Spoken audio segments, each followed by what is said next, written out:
एक बार की बात है। हेमलिन नाम के एक शहर में बहुत चूहे रहते थे। दिन रात लोगों के नाक में उन चूहों ने दम कर रखा था। हर घर, हर दुकान, हर पार्क, हर गली मोहल्ले, सब जगह बस चूहे ही चूहे। परेशान कर दिया था चूहों ने। सब लोगों ने मिलके जाके उस शहर के मेयर से दरख्वास्त की कि भाई तुम भी कुछ करो, कुछ इलाज करो इन चूहों का, हम तो तंग आ गए हैं। तो मेयर ने बोला, अब हम क्या कर सकते हैं, हम रोज हर जगह दवाई फेंकते हैं लेकिन इन चूहों से तो हमारा पीछा ही नहीं छूट रहा। जब ऐसी सभा चल रही थी तभी वहां पे एक आदमी आया। उस आदमी के हाथ में एक लंबी सी बांसुरी थी और वो आदमी बोला कि मैं हूँ पाइड पाइपर। मैं एक ऐसी धुन बजा सकता हूँ जिसको सुन के ये चूहे हमेशा हमेशा के लिए इस गांव को, इस शहर को छोड़ के चले जाएंगे और आपको इनसे मुक्ति मिल जाएगी। लेकिन ये करने के मुझे 500 सोने के सिक्के चाहिए। तो शहर में खलबली मच गई। सब लोग आपस में बात करने लगे और उन्होंने फिर मेयर को कहा कि देखो, 500 सोने के सिक्के कोई बड़ी रकम नहीं है इन चूहों से हमेशा हमेशा के लिए निजात पाने के लिए। तो मेयर ने कुछ सोचा और फिर ठीक है, उस आदमी को कहा, ठीक है भाई, तुम अपना इलाज करो, इन चूहों से हमें मुक्ति दिलाओ और 500 सोने के सिक्के तुम्हारे। और ये सुन के वो पाइड पाइपर मुस्कुराया और उस सभा से बाहर गया और उसने अपनी बड़ी सी बांसुरी बजानी शुरू की।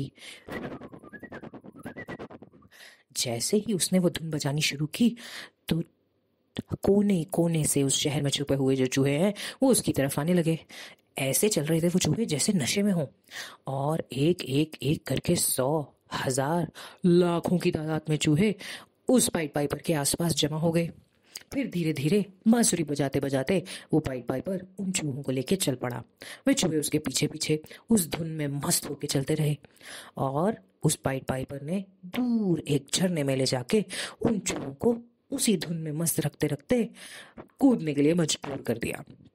एक से 10, 10 से 100, 100 से 1000, 1000 से लाखों सभी चूहे एक के बाद एक उस झरने में कूद के डूब गए और हेमलिन शहर के चूहों की जो मुश्किल थी वो हमेशा हमेशा के लिए सुधर गई। अब अपना काम पूरा करके पाइड पाइपर वापस आया और उसने मेयर से कहा, देखो, जैसा मैंने वादा किया था वैसे मैंने सब चूहों को भगा दिया। अब मेरे 500 सोने के सिक्के मुझे दे दो ताकि मैं भी चलता बनूं। मेयर ने कहा, अरे ये काम तो तुम्हारे लिए बहुत आसान था, बस तुमने अपनी बांसुरी बजाई और वो चूहे दुम दबा के यहाँ से भाग गए और हमें क्या पता वो कब वापस आ ना जाए, हम नहीं देते ऐसे से काम के लिए इतने पैसे। तो उस मेयर ने उस पाइड पाइपर को 500 सोने के सिक्के देने से इनकार कर दिया। लेकिन वो ये बोला, हाँ लेकिन तुमने हमारी थोड़ी तो मदद की है, तो ठीक है, ये लो, ये 500 सोने के सिक्के रख लो, बहुत हैं तुम्हारी एक धुन के लिए। तो पाइड पाइपर को बहुत गुस्सा आया। उसने कहा, देखो, मैंने अपने वादे के अनुसार काम किया और अब तुम पीछे हट रहे हो, इसका नतीजा अच्छा नहीं होगा। मेयर हंस पड़ा ऐसा क्या कर लोगे, बांसुरी ही बजाते हो, तलवार नहीं चलाते, चलो भागो यहाँ से, रास्ता नापो।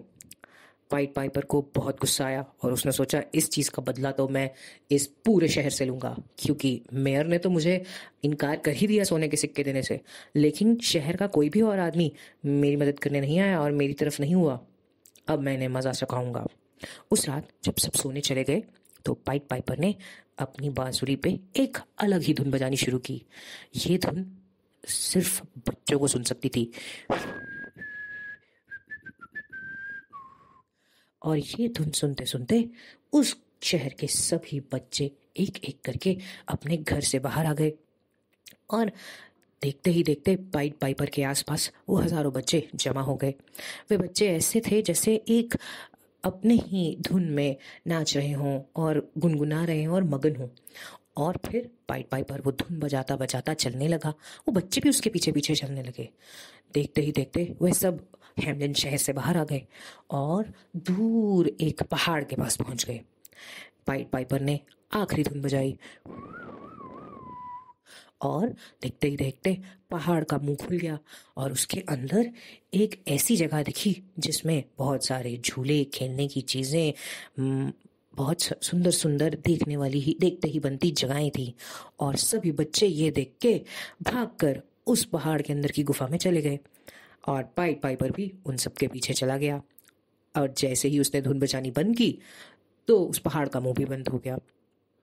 अगले दिन सुबह जब हेमलिन शहर के वासी उठे तो उन्होंने देखा उनके बच्चे वहाँ नहीं हैं। बहुत ढूंढा उन्होंने, लेकिन उन्हें अपने बच्चे नहीं मिले। उन्हें सबक ज़रूर मिल गया कि जैसे उन्होंने एक पाइट पाइपर से धोखा किया था, अब बदले में वह अपनी अगली पूरी जनरेशन को खो चुके हैं। और ऐसे पाइट पाइपर ने हेमलिन शहर को पहले तो मदद की, लेकिन फिर धोखाधड़ी पे सबक भी सिखाया। तो ये थी कहानी पाइट पाइपर और ऑफ हेमलिन की।